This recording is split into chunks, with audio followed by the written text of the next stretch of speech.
तो छठ पर्व मनाया जाना है। ये है कालिंदी कुंज का यमुना घाट। छठ पर्व मनाया जाना है, लेकिन यहाँ पर जो तैयारियां हैं उससे पहले हम आपको रूबरू कराते हैं। ये तैयारियां देखिए, ये जो नीले रंग के कंटेनर्स रखे हुए हैं इनमें केमिकल रखा हुआ है। ये देखिए सफेद रंग का जो केमिकल है, और कुल मिलाकर ये छोटे कंटेनर्स की बात की जाए तो यहाँ पर कुल मिलाकर 20 कंटेनर्स हैं।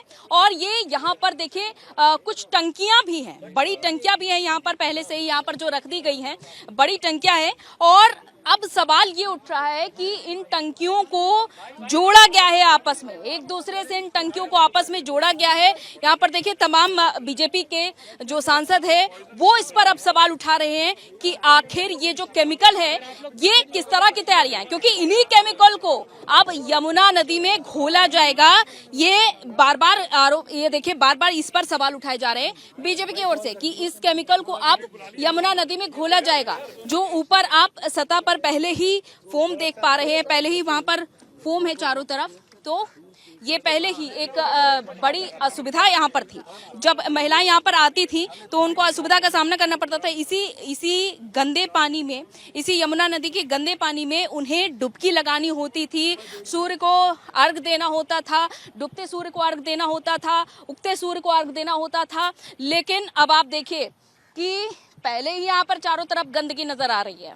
पहले यार देखिए जो ऊपरी सतह है यमुना की, वो वहां पर कितना झाग तैर रहा है, वो ही कितना खतरनाक है। आप इस बात का अंदाजा लगा सकते हैं, क्योंकि जितने भी सड़े गले अपशिष्ट होते हैं, जो कार्बन होती है, वो यहाँ पर एकत्रित हो जाती है ऊपरी सतह पर, और ये जहरीला झाग होता है जो महिलाओं को या फिर कोई भी इंसान हो यहाँ पर अगर इस यमुना में जाएगा तो उसे स्किन की तमाम परेशानियां हो सकती हैं।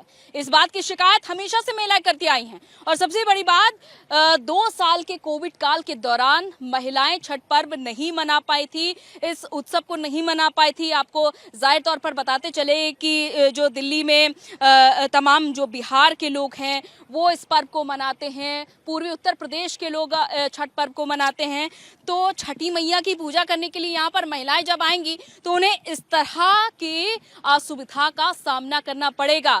दावे तमाम किए जाते हैं, लेकिन इन दावों से इतर आरोप भी लगाए जा रहे हैं। हालांकि बीजेपी की ओर से सवाल उठाया जा रहा है कि क्या ये इस गंदे पानी में महिलाएं अब पूजा अर्चना करेंगी, ये तस्वीरें झलक रही। लेकिन इन सब से इतर हम भी आपको ये तस्वीरें दिखा रहे हैं कि ये केमिकल्स की चाहे हम बात कर लें, चाहे हम यमुना नदी की जो साफ झलकती तस्वीरों की बात कर लें कि किस तरह से यहाँ पर झाग आपको दिखाई दे रहा है, ये कितना खतरनाक हो सकता है जब महिलाएं यहाँ पर आएंगी। तो अब बड़ा सवाल ये कि आखिर कब यहाँ पर जो तमाम बातें की जाती हैं कि दिल्ली का पर्यावरण वातावरण सुधरेगा, कब आखिर सुधरेगा? क्योंकि पहले ही एनजीटी की ओर से भी कहा गया था कि अगर यमुना नदी में किसी ने भी गंदगी फैलाई तो 5,000 से लेकर 50,000 रुपए तक का चालान भी काटा जा सकता है। लेकिन उसके बावजूद आप देखिए कि चारों तरफ गंदगी की तो है ही, लेकिन इस गंदगी को मिटाने के लिए और भी ज्यादा जहरीले तत्व का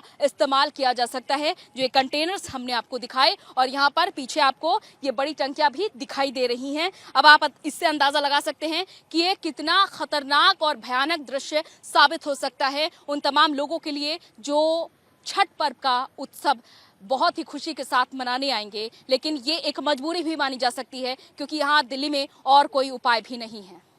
विजय गौरव के साथ अंजलि राजावत, रिपब्लिक भारत, दिल्ली।